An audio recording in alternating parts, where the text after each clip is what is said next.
सिंगरौली जिले में अभी 30 घंटे से लगातार मूसलाधार बारिश हो रही है। ज़्यादातर क्षेत्र जो है बाढ़ से पीड़ित है और सिंगरौली पुलिस ने एक एडवाइजरी जारी की है कि बहुत ज़्यादा अगर आवश्यकता आपको पड़े आप तभी घर से बाहर निकलिए, अन्यथा आप अपने घरों में रहिए।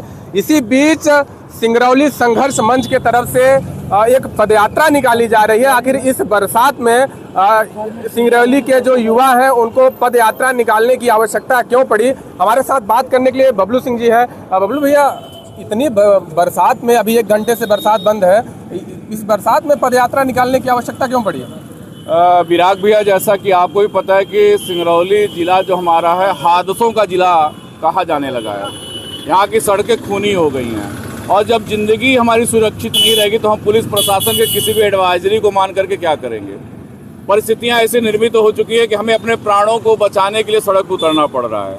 18 तारीख से 20 तारीख तक आपने कवरेज दिया था, देखा था कि परसौना से चल के हम लोग गड़ाखांड तक गए थे। 8 सूत्री मांग को दिया, 8 दिन का समय दिया जिला प्रशासन से। उसके 1 दिन बाद ये आदेश आ गया कि उसी दिन 20 तारीख को ये आदेश जिला कलेक्टर महोदय का आता है कि जो अभी तक नो एंट्री के नियम थे वो परिवर्तित कर दिए गए। सुबह 7 बजे से लेकर के 9 बजे तक छूट दे दी गई और दोपहर 2 बजे से लेकर 4 बजे तक छूट दे दी गई। इसी समय में हमारे घर के जो हमारे बच्चे हैं वो सड़कों पे होते हैं। तो ठीक है, हम माता पिता हैं, हम अपने भविष्य को नहीं समझ पा रहे, लेकिन माता पिता का जो प्रेम होता है, जो परिजनों का प्रेम होता है अपने घर के बच्चों के प्रति, वो अटूट होता है। तो अपने बच्चों के जीवन को बचाने के लिए संयुक्त संघर्ष मंच ने सड़कों पे उतर करके सिंगरौली के जनता जनार्दन का आह्वान किया है कि आप भी सड़क में आए, इस मुहिम का हिस्सा बने और कलेक्टर साहब को कहीं न कहीं हम मजबूर करें कि अपने आदेश को वापस ले ले, जिससे हमारे बाल गोपाल का जीवन सुरक्षित बच जाए। संघर्ष जो है संयुक्त संघर्ष मंच लगातार सिंगरौली में हो रही सड़क दुर्घटनाओं को लेकर के अपनी आवाज़ को बुलंद करते हुए आ रहा है। अभी हाल फिलहाल में आपने देखा होगा सिंगरौली के जो जिला कलेक्टर हैं वह सिंगरौली के जनप्रतिनिधियों के कहें या फिर यह कह लें कि जो अदानी कंपनी के जो HR हैं उनके दबाव में, या फिर जो शासन प्रशासन के हमारे जो जनप्रतिनिधि या फिर शासन प्रशासन में जो बैठे लोग हैं उनके दबाव में आ करके जिला कलेक्टर ने एक ऐसा आदेश जारी किया हुआ है जो कि सिंगरौली ज़िले को, समूचे ज़िले को, सिंगरौली के लोगों को एक मौत के मुंह में ढकेलने वाला ये आदेश जारी हुआ है। जो ये आदेश जारी हुआ है, आदेश है सुबह 7 बजे से लेकर के 9 बजे का जो इन्होंने आदेश जारी किया है कि इस समय में काल रूपी वाहन, ट्रेलर चलेंगे, बड़ी वाहन चलेंगे, अदानी अंबानी को फ़ायदा पहुंचाएंगे, NTPC NCL को फ़ायदा पहुंचाने के लिए इन्होंने आदेश जारी किया। लेकिन इन्होंने आदेश जारी करते यह नहीं देखा, यह नहीं सोचा कि इन आदेशों के बावजूद हमारे सिंगरौली के जो लोग हैं, हमारे सिंगरौली की जो आम आवाम है, जो श्रमिक हैं, जो छोटे छोटे बाल गोपाल हैं, जो स्कूली विद्यालय के छात्र हैं, वह मौत के घाट उतर जाएंगे। क्योंकि जब ये बड़े वाहन चलेंगे तो बड़े वाहनों के नीचे लाजमी सी बात है कि भीड़ भाड़ वाले इस शहर वाले रास्ते में अगर इतनी भारी भारी वाहनें चलेंगी तो हमारे छोटे छोटे बाल गोपाल उसके नीचे आएंगे और दब करके वो हादसे का शिकार हो जाएंगे। हम इस आदेश में परिवर्तन लाने के लिए संयुक्त संघर्ष मंच ने आज पुनः से पदयात्रा प्रारंभ किया हुआ है, जो जैन दुधी चुआ से चल करके महाजन मोड़ तक पहुंचा हुआ है। हम इस पदयात्रा के माध्यम से माननीय कलेक्टर साहब को चेताना चाहते हैं कि आप शासन प्रशासन या फिर अदानी कंपनी, NTPC NCL के दबाव में आकर के आप इन आदेशों को ऐसा पारित मत कीजिए।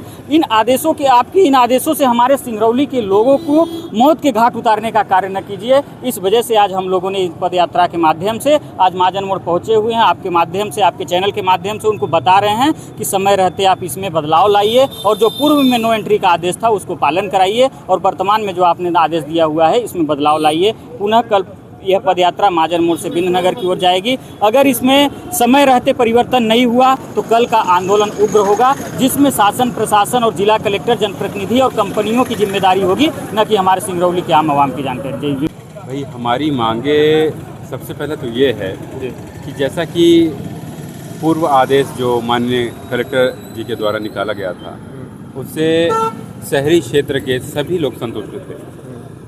भाई, यहाँ सुबह 7 बजे हमारे घरों से बच्चे स्कूल जाते हैं। सुबह 7 बजे अपनी रोज़ी रोटी कमाने के लिए हमारे घर का मजदूर या कामकाजी कहें लोग निकलते हैं हमारे आदमी।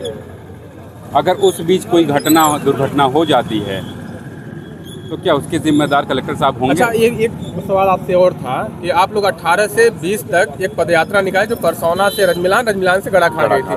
20 तारीख को ही ये नो एंट्री के खुलने का आदेश आ गया, क्या कहिएगा इस पर? जी, कहीं ना कहीं इसमें साफ जाहिर होता है कि ये बड़ी बड़ी औद्योगिक कंपनियों का दबाव है प्रशासन के ऊपर।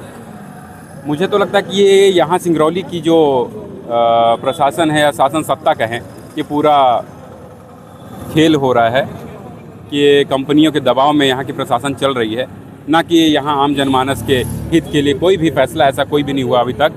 आप चाहे रोज़गार की बात करें या सड़क की बात करें या किसी भी व्यवस्था की बात करें, आपके सिंगरौली की जनता किसी भी लाभ से मतलब फ़ायदा उनको नहीं पहुँच पा रहा है, वंचित है।